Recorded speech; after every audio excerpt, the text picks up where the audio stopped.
How to fix WhatsApp verification code not showing on your mobile or not sending. Hey everyone, welcome back to another tutorial video. In today's video, I'll show you how you can fix your WhatsApp when verification code is not being sent to your phone.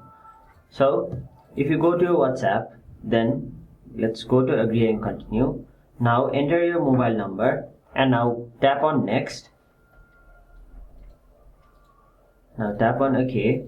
And then it will send a verification code to your phone number. But if your phone is not receiving any verification code, there are a few ways on how you can fix that error. The first one is by simply going to your settings.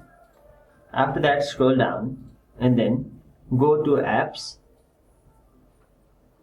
Now scroll all the way down and then locate WhatsApp.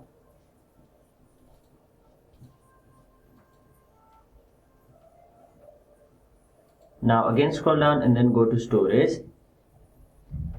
Now try clearing both your cache as well as the entire data of your WhatsApp. And now try opening your WhatsApp again. After that you'll have to select the language. Tap on agree and continue. Now once again enter your phone number.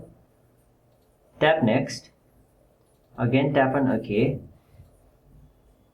And now this time for sure you will get your verification code and you will be able to continue. And if it still doesn't work, simply uninstall your WhatsApp application and then reinstall it. And after that, if you try sending a verification code, it will surely work. So that is basically how you fix WhatsApp verification code not sending on your mobile device. That was it for this video. Hope this video was helpful to you guys. And if it was, make sure you like this video and subscribe to our channel so that you don't miss out on further videos such as these.